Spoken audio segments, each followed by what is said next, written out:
Hello friends, welcome back. This is Himanshu Verma. तो friends, अब तक हमने वर्क और एनर्जी के बारे में स्टडी किया है। अब इस लेक्चर में हम वर्क और एनर्जी पर एक न्यूमेरिकल सोल्व करते हैं। तो फ्रेंड्स, यह न्यूमेरिकल है। इस न्यूमेरिकल को वीडियो पॉज करके एक बार ध्यान से पढ़िए। तो फ्रेंड्स, इस न्यूमेरिकल में दिया गया है कि एक टेबल है और उस टेबल पर एक चेन इस तरह से हैंग कर रही है। इस चेन का मान लीजिए मास m है और इसकी लेंथ l है।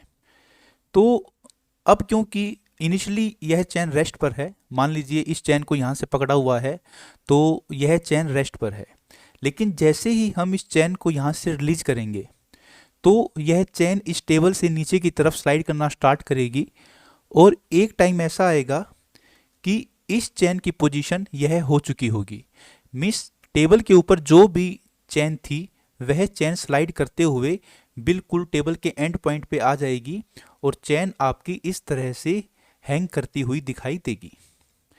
अब क्वेश्चन में क्या पूछा है कि जो इसकी इनिशियल पोजीशन थी, जब हमने इसको यहाँ से मीन्स पकड़ रखा था, तो उस टाइम पे इस चेन की वेलोसिटी 0 थी और जिसकी वजह से इसकी काइनेटिक एनर्जी भी 0 थी।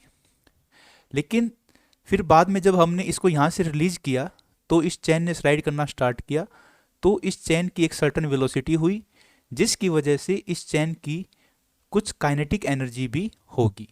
मीन्स कुछ वेलोसिटी होगी और उसकी वजह से इसकी कुछ काइनेटिक एनर्जी भी होगी। तो हमें यह काइनेटिक एनर्जी निकालनी है कि जब चेन इस पोजीशन में पहुंच चुकी होगी तो उस टाइम पे काइनेटिक एनर्जी क्या होगी।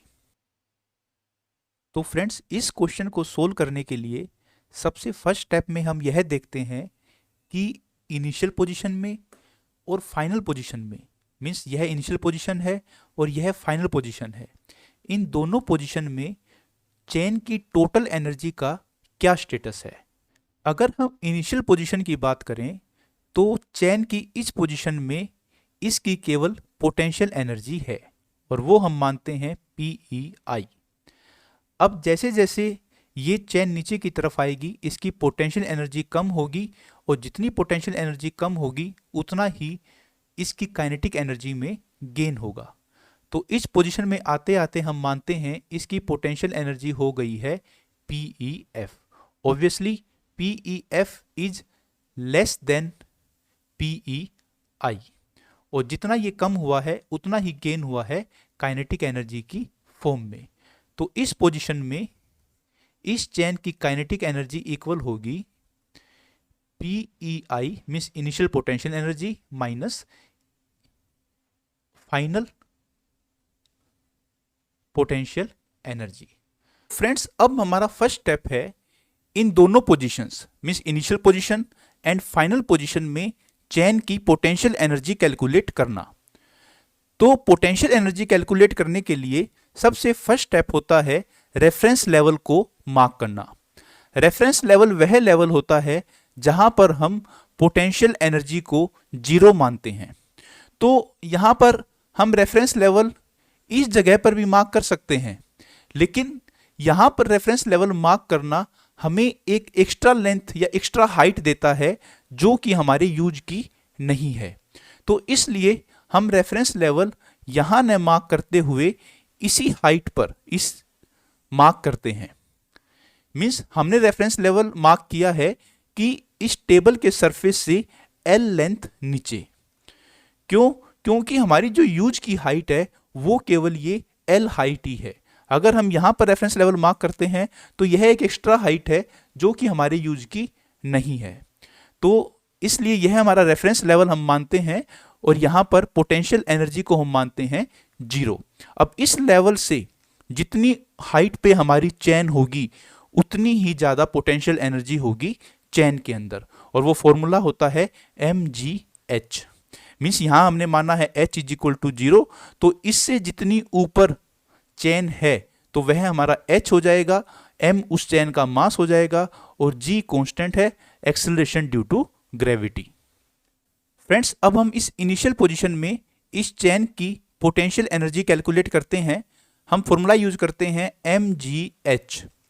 इस चेन का मास m है तो m लिखते हैं, acceleration due to gravity g है तो हम g लिखते हैं। अब बात आती है कि h क्या लिया जाए, क्योंकि यह जो ऑब्जेक्ट है, यह जो चेन है, यह कोई पॉइंट ऑब्जेक्ट नहीं है, यह एक डिस्ट्रीब्यूटेड ऑब्जेक्ट है, मीन्स इसकी एक सर्टन लेंथ है। तो अब हाइट किस पॉइंट से अज्यूम की जाए, क्योंकि इस पॉइंट से हाइट कुछ होगी और इस पॉइंट को अगर हम देखें तो यहाँ पे हाइट कुछ और होगी इस रेफरेंस लेवल से। तो ऐसे क्वेश्चन में एक तरीका तो यह है कि हम इस चेन का सेंटर ऑफ मास कैलकुलेट करें और उस सेंटर ऑफ मास से हाइट को कैलकुलेट करें। इस चेन का सेंटर ऑफ मास कुछ यहां पर एग्जिस्ट करेगा, तो हम यह हाइट कैलकुलेट कर सकते हैं कि सेंटर ऑफ मास की हाइट क्या है, और फिर हम यह फॉर्मूला लगा सकते हैं mgh। लेकिन अगर हम without centre of mass calculate किए इस चेन की पोटेंशियल एनर्जी को कैलकुलेट करना चाहते हैं, तो हम इसको दो पार्ट में डिवाइड कर सकते हैं। फर्स्ट पार्ट में हम चेन का ये वाला पार्ट ले लेंगे और इस पार्ट की पोटेंशियल एनर्जी कैलकुलेट करेंगे, और सेकंड पार्ट में हम ये वाला पार्ट ले लेंगे और फिर चेन की इस पार्ट की पोटेंशियल एनर्जी कैलकुलेट करेंगे, और जो टोटल पोटेंशियल एनर्जी होगी वह इन दोनों का सम होगी। अब हम पार्ट 1 की पोटेंशियल एनर्जी कैलकुलेट करते हैं। तो सबसे पहले हमें इस पार्ट 1 का मास चाहिए, क्योंकि ये जो पूरी चेन है जिसकी लेंथ L है, तो ऐसा गिवन है कि 2/3 part is lying on the table, means जो टेबल के ऊपर है वह 2/3 पार्ट है। तो इस पार्ट का जो मास होगा वह होगा 2/3m, और जो इस पार्ट का मास होगा वह होगा 1/3m, क्योंकि टोटल मास m है। अगर ये 2/3 पार्ट है तो इसका मास भी 2/3m होगा। अब मास हमें मिल चुका है। अब सेकंड चीज हमें चाहिए कि यह मास रेफरेंस लेवल से कितनी हाइट पे है। उसके लिए हमें इस पार्ट 1 का सेंटर ऑफ मास पता करना होगा। इस पार्ट 1 का जो सेंटर ऑफ मास है वो कुछ यहां पर मीन सेंटर में एग्जिस्ट करेगा इस चेन के। तो इस सेंटर ऑफ मास की हाइट जो होगी वह हमारी h हो जाएगी, और यह हमारी हाइट है L। फ्रेंड्स, यहां पर यह ध्यान दीजिए कि हमें इस सेंटर ऑफ मास की एग्जैक्ट पोजीशन निकालने की कोई जरूरत नहीं है, क्योंकि हमें पता है कि सेंटर ऑफ मास जो है वो इसी लेवल पे एग्जिस्ट करेगा जहां पर जो हाइट है वो हमेशा L ही रहेगी। तो हमें केवल ये L हाइट चाहिए है, हमें एग्जैक्ट सेंटर ऑफ मास निकालने की जरूरत नहीं है। तो अब हमारा मीन्स पार्ट 1 की पोटेंशियल एनर्जी क्या हो जाएगी, तो वह होगी potential energy is equal to इस पार्ट 1 का मास जो कि 2/3m है, इनटू में acceleration due to gravity that is g, और h की जगह हम क्या लिखेंगे कि यह जो सेंटर ऑफ मास है यह कितनी हाइट पे है, और वह L हाइट पे है। तो potential energy of part 1 would be equal to 2/3 mgl। Friends, अब हम पार्ट 2 की पोटेंशियल एनर्जी कैलकुलेट करते हैं। तो उसके लिए सबसे पहले हमें इस पार्ट 2 का मास चाहिए जो कि हमारा है 1/3m, उसके बाद एक्सेलरेशन ड्यू टू ग्रेविटी, और फिर लेंथ, मीन्स यह जो पार्ट 2 है यह रेफरेंस लेवल से कितनी हाइट पे है। अब इस पार्ट 2 की हाइट निकालने के लिए हमें सबसे पहले इस पार्ट 2 का centre of mass find out करना होगा। इसका जो सेंटर ऑफ मास है वो इस लेंथ के मिड में एग्जिस्ट करेगा। अब यह लेंथ कितनी है जो कि नीचे की तरफ हैंग कर रही है, वह है 1/3l, क्योंकि 2/3 जो पार्ट है वो टेबल के ऊपर है तो 1/3 पार्ट नीचे होगा, तो ये लेंथ हो जाएगी हमारी 1/3l। और सेंटर ऑफ मास की अगर हम बात करें तो सेंटर ऑफ मास के ऊपर की तरफ होगी 1/3l का हाफ, मीन्स 1/6l, और सेंटर ऑफ मास के नीचे होगी 1/6l, जिससे कि 1/6l प्लस 1/6l जो हमारा है वो 1/3l हो जाएगा। तो अब सेंटर ऑफ मास की हाइट इस रेफरेंस लेवल से कितनी होगी, यहां पर है हमारा सेंटर ऑफ मास, क्योंकि अब ये पूरी लेंथ जो है ये L है, और जो ये सेंटर ऑफ मास के जो ऊपर की जो लेंथ है ये है 1/6l। तो ये जो हमारी हाइट है जो कि सेंटर ऑफ मास की हाइट है वो हो जाएगी L माइनस 1/6l, और इसको अगर हम सोल्व करेंगे तो आएगा 5/6l, मीन्स जो सेंटर ऑफ मास है वो 5/6l हाइट पर होगा। तो हम यहां पर पुट कर देंगे 5/6l। हमने कुछ नहीं किया है, सिर्फ पार्ट 2 में जो सेंटर ऑफ मास है उसकी हाइट फाइंड आउट की है रेफरेंस लेवल से, और वो हमारी आई है 5/6L। इसको अगर हम सोल्व करेंगे तो यह आएगा 5/18 mgl। फ्रेंड्स, अब हमारे पास पार्ट 1 की पोटेंशियल एनर्जी आ गई है जो कि 2/3 mgl थी, और पार्ट 2 की पोटेंशियल एनर्जी भी आ गई है जो कि 5/18 mgl है। अब इस पूरी चेन की जो पोटेंशियल एनर्जी होगी वो इन दोनों का सम होगी, और वो हो जाएगी 2/3 प्लस 5/18 मीन्स 18 LCM, यहाँ पे 12 आएगा, plus 5 that is equal to 7/18 mgl।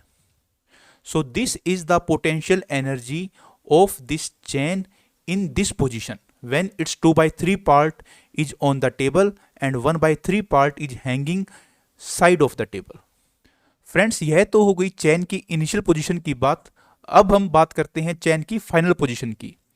Final position में यह चैन स्लाइड करते करते इस तरह से आ गई है कि इसकी पूरी की पूरी जो लेंथ L है वो टेबल के साइड में हैंग कर रही है।